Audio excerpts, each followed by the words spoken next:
cabe duda que en medio de la oscuridad, el temor y la ansiedad en la que actualmente se encuentra el mundo, muchas opiniones han comenzado a llenar las redes sociales para tratar de explicar con algunos versículos bíblicos lo que realmente está sucediendo y aconteciendo en el mundo. Es increíble que ya las redes sociales estén llenas de personas que están tratando de buscar el coronavirus en la Biblia, o si la Biblia menciona el coronavirus. Y es un error muy grande el tratar de buscar algún versículo en la Biblia para que se acomode a cualquier situación que estemos atravesando, porque en la Biblia no vamos a encontrar muchos de los eventos que suceden actualmente en nuestra historia, ni los que han sucedido tampoco. Veamos algunos ejemplos. Por ejemplo, han comenzado a decir que en Isaías capítulo 26, versículo 20, cuando la Biblia menciona claramente de que este versículo está relacionado con la gran tribulación y no tiene que ver nada absolutamente con el de nosotros. Dice en Isaías 26, 20, que cuando las personas comenzaran a tratar de buscar realmente qué era lo que estaba pasando, anda pues, pueblo mío, entra en tus aposentos, cierra tras ti tus puertas, escóndete un poquito, por un momento, en tanto que pasa la indignación. Y ellos creen que porque aquí el profeta Isaías está mandando que el pueblo de Israel se esconda mientras que pasa la indignación, ellos están relacionando la indignación con el acontecimiento del coronavirus o con el problema que está pasando en el mundo actual. Y este versículo está usado para el remanente de los judíos que van a ser escondidos en la ciudad de Petra, de acuerdo a Isaías 63, del 1 al 2, durante el tiempo de la persecución del anticristo, Apocalipsis capítulo 12. Entonces, ¿cómo podemos nosotros usar versículos que no tienen ninguna relación, pero tratamos de buscar la aplicación para lo que está sucediendo? Otro ejemplo lo encontramos en Jeremías 25, versículo 32, que también están usando para poder justificar el coronavirus. Y dice así Jeremías 25, 32. Así ha dicho Jehová de los ejércitos, he aquí que el mal, esta palabra mal en el hebreo es la palabra ra, R de Raúl, A de Armando, ra. El mal irá de nación en nación y gran tempestad se levantará en los fines de la tierra. Y hacerán los muertos de Jehová en aquel día, desde un extremo de la tierra hasta el otro, no se endecharán, ni se recogerán, ni serán enterrados, como estiércol quedarán sobre la faz de la tierra. Este versículo tampoco tiene que ver nada con el coronavirus.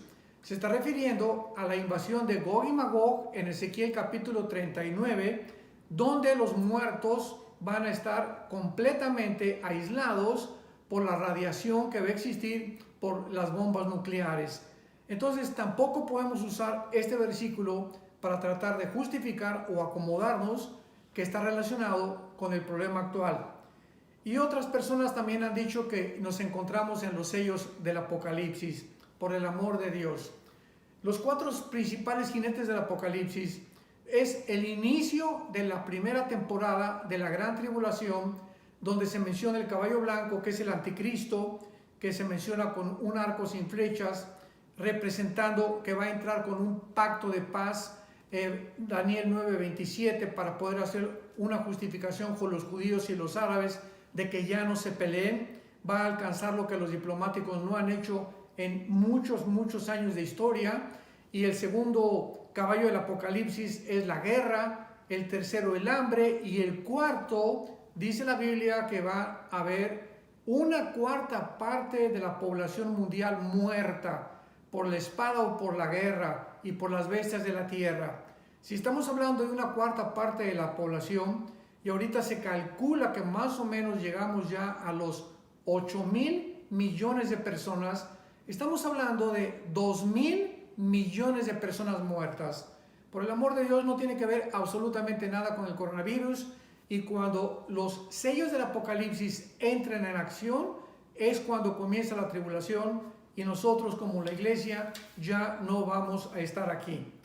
Veamos algunas señales verdaderas en la Biblia acerca del tiempo en que nos encontramos. En Mateo capítulo 24, Los discípulos de Cristo le hicieron 3 preguntas. En el versículo 3, estando él sentado en el monte de los olivos, los discípulos se le acercaron aparte diciendo, dinos cuándo serán estas cosas. Fue la pregunta número 1 que le hicieron. 2, ¿qué señal habrá de tu venida? Y 3, y del fin del mundo.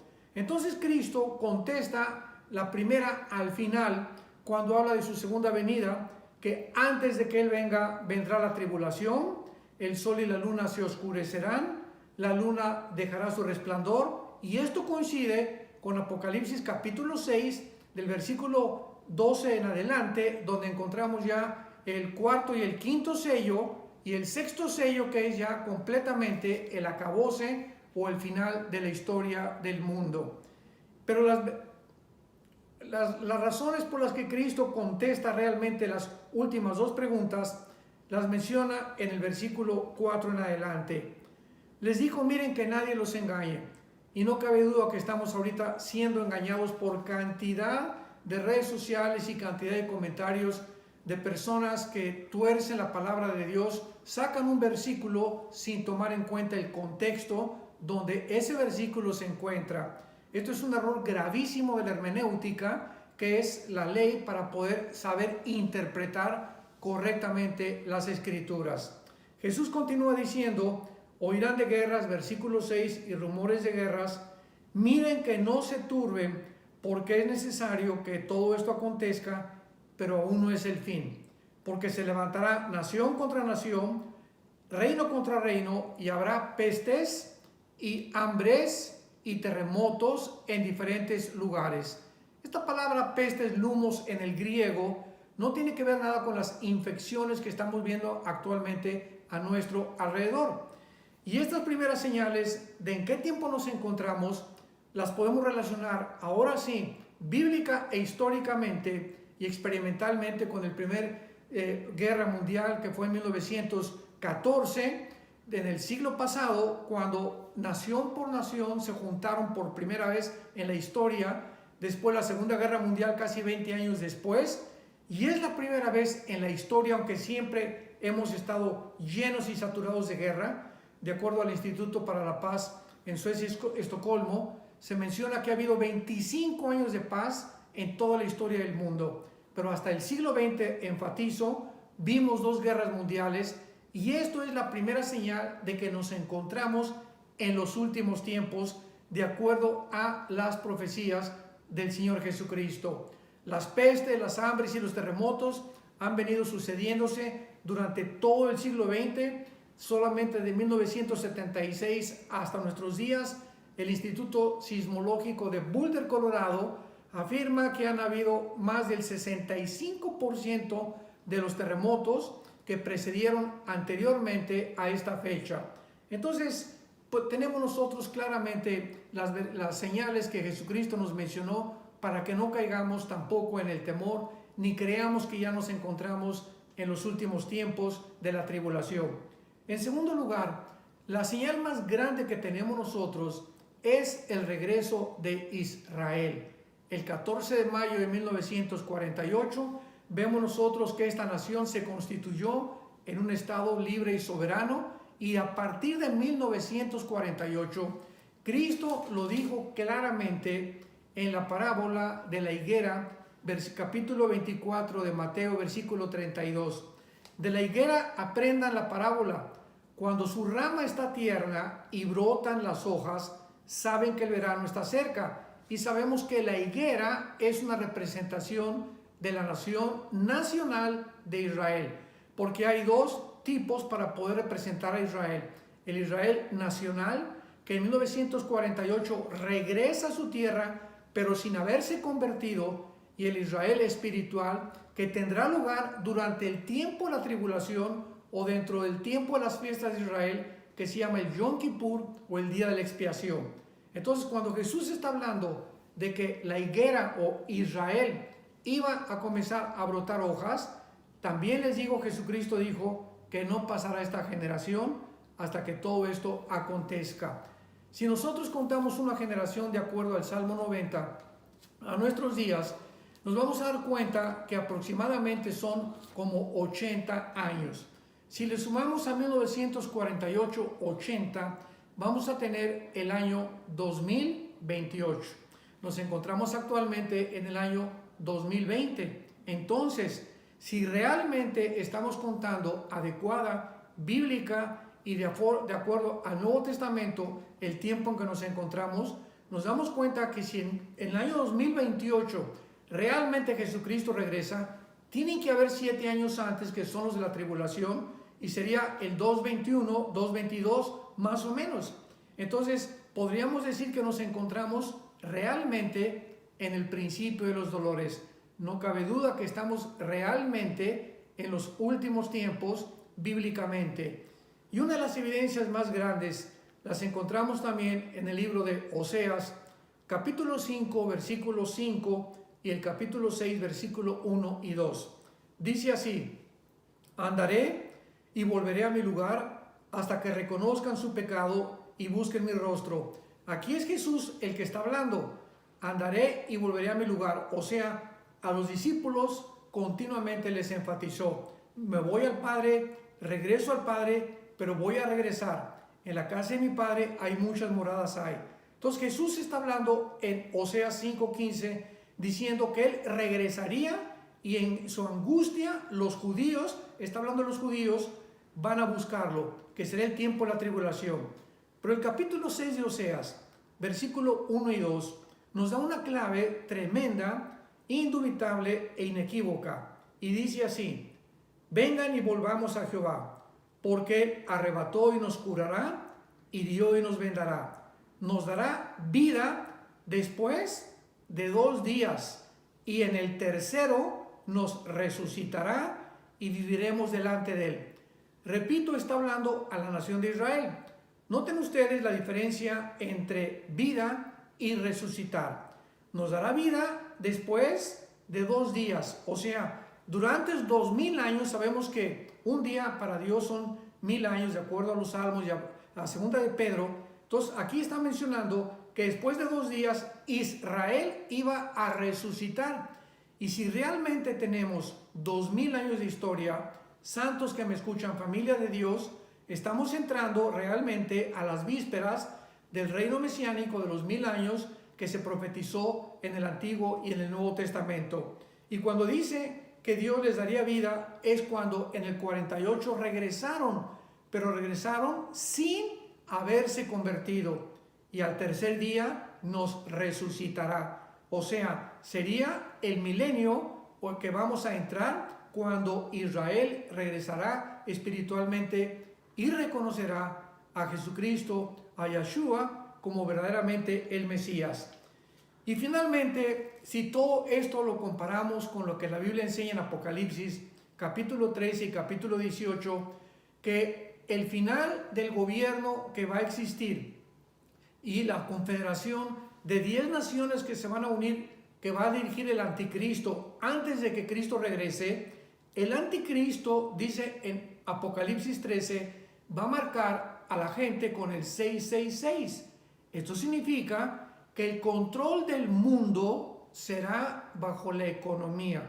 O sea, la Biblia profetizó hace 2000 años que vendría el tiempo cuando se podría controlar a la población a través de la economía, y esto lo hizo posible el invento de los chips, el invento del internet y la tecnología tan asombrosa que tenemos actualmente. Entonces, el mundo realmente se dirige a un nuevo orden económico internacional. Y ahora sí lo podemos relacionar con lo que estamos viviendo. Nos damos cuenta que estoy hablando aquí desde el 23 de marzo del año 2020 en la casa de ustedes, donde Estados Unidos ha perdido casi 3 millones de empleos. Están buscando un subsidio al gobierno para poder subsistir. 3 millones de empleos perdidos en 3 semanas de marzo por la infección del coronavirus. ¿Qué esperamos? Pues una recesión económica muy pronto. Tal vez esta sea una de las razones por las cuales Estados Unidos no figura en las profecías bíblicas, y bíblicamente no puede prefigurar porque, de acuerdo a la Biblia, 10 naciones del antiguo Imperio Romano que van a ser 5 de Europa y 5 del Medio Oriente, se van a unir para formar la última confederación del último dictador que será el anticristo. Entonces, si Estados Unidos no figura en las profecías de los últimos tiempos y se encuentra en este momento en un caos económico que quién sabe cómo va a resurgir de esta crisis que estamos atravesando, sobre todo económicamente, podemos darnos cuenta que verdaderamente ya nos encontramos en la última fase de la última generación que Jesucristo mencionó. Creo que ya el novio está a la puerta, los cascos del Apocalipsis que escuchan en el cielo. Es un tiempo tremendo para nosotros como iglesia. La fe está siendo probada por el fuego, amada familia de Dios. Ahorita es el momento en el que tú vas a demostrar de qué calibre estás hecho. Si verdaderamente has creído en Dios y en sus promesas, porque dice el apóstol Pedro en su primera carta, que somos sostenidos por la fe, por el poder de Dios. Mientras nos mantenemos con nuestros ojos en Jesús, vamos a ser sostenidos. ¿Porque es la fe? Creer que las promesas de Dios son reales y que no debemos mirar las circunstancias, ni la infección, ni las plagas, porque nada ni nadie, ni espada, ni desnudez, ni pobreza, nos van a separar de Jesucristo. Es lo que nos va a sostener. Cuando Dios ve eso en ti, en tu vida, en tu familia, es cuando el poder de Dios entra en acción.